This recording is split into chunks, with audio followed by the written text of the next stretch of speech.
Assalamualaikum warahmatullahi wabarakatuh. Perkenalkan, nama saya Dina Nafia dari kelas 10-1. Di sini saya ingin menjelaskan tentang Kerajaan Sriwijaya.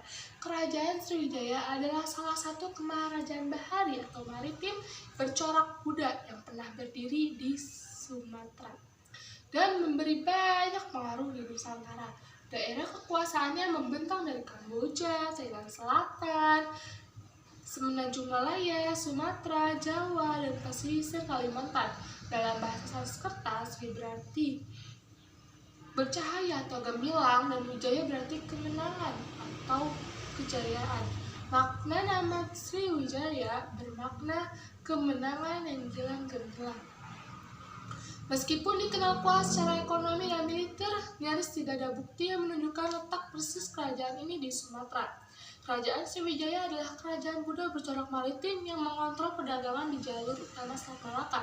Perlu diketahui bahwa kerajaan ini memiliki hubungan erat dengan Jawa, sebab relasi raja-rajanya berasal dari Jawa. Kerajaan Buddha ini bahkan sempat menjadi simbol kebesaran Sumatera pada masa lampau. Kebesarannya disebut-sebut dapat mengimbangi kerajaan Majapahit di timur. 1. Berdirinya Kerajaan Sriwijaya. Kerajaan Sriwijaya lahir pada abad ke-7 Masehi dengan pendirinya yang bernama Dampuntahyang Srijayanasa.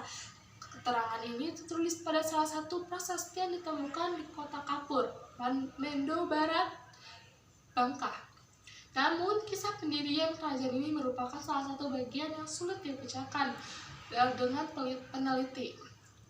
Sebab dalam sumber-sumber yang ditemukan tidak ada struktur genealogis yang tersusun rapi antara Raja Sriwijaya. Prasasti Kedudukan Bukit menyebutkan nama Dampuntahyang dan prasasti Talang Tuo memperjelasnya menjadi Dampuntahyang Srijayanasa. Kedua prasasti ini adalah penjelasan tertua mengenai seseorang yang dianggap sebagai raja atau pemimpin Sriwijaya.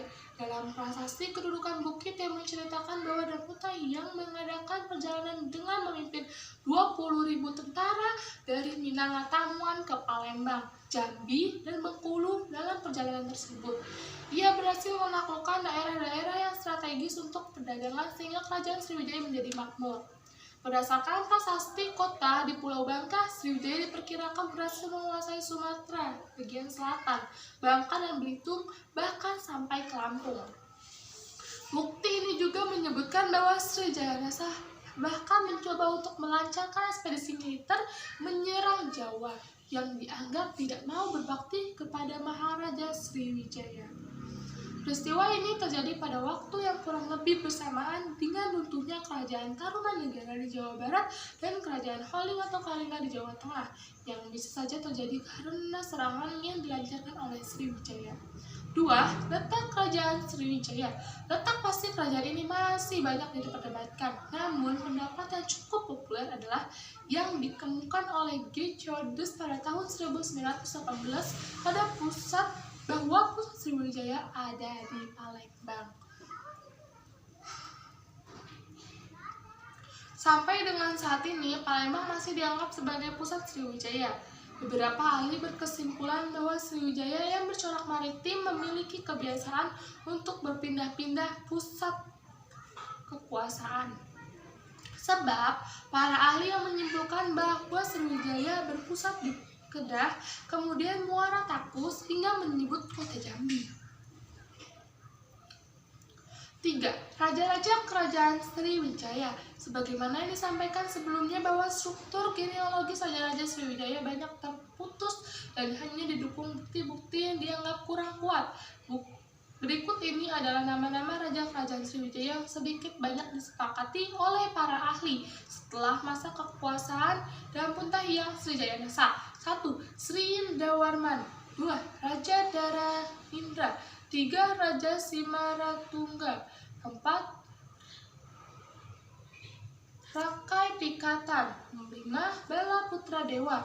6. Sri Udayadityawarman. 7. Sri Culamaniwaman atau Culamaniwamadewa.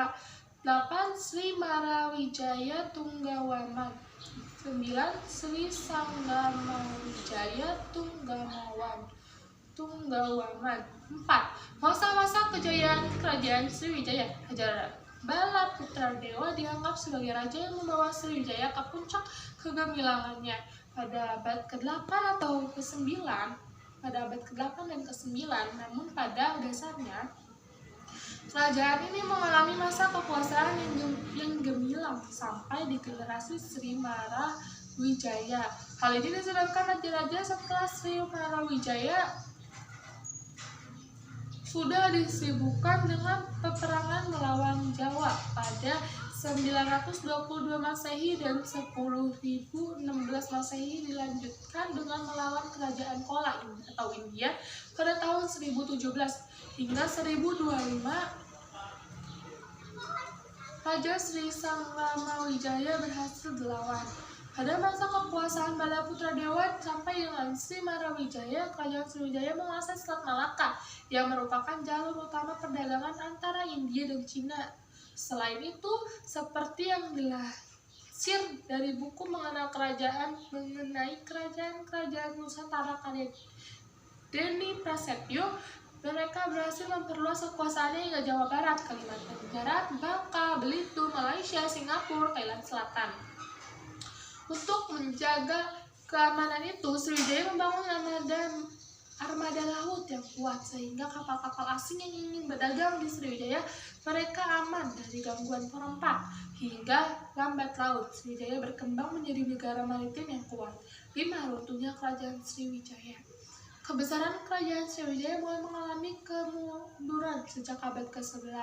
Berawal dari serangan besar-besaran yang dilakukan oleh Rajendra Kola Dewa dan kerajaan Kola yang berhasil melawan salah satu raja Sriwijaya tersebut. Dikutip dari buku sejarah karya Nana Supriyana, kemudian pada abad ke-13 salah satu kerajaan taklukan Sriwijaya. Sementara itu kerajaan Sriwijaya mulai lemah dan tidak bisa membuat apa-apa untuk mencegah negara taklukannya menjalin hubungan dengan negara saingan Jawa. Hingga kelemahan ini dimanfaatkan oleh kerajaan Melayu, berhasil dikuasai Singasari, kerajaan dari Jawa yang dipimpin oleh Kartanegara. Melalui ekspedisi Pemalayu, Kartanegara berhasil menjalin hubungan baik dengan kerajaan Melayu. Srikodaya dari Thailand di bawah Raja Kamheng. Wilayah Sriwijaya di semenanjung Malaysia berhasil direbut sehingga Selat Malaka bisa dikontrol. Akhir abad ke-14 Sriwijaya benar-benar runtuh akibat serangan kerajaan Majapahit dari Jawa. Sekian dari saya, kurang lebihnya mohon maaf.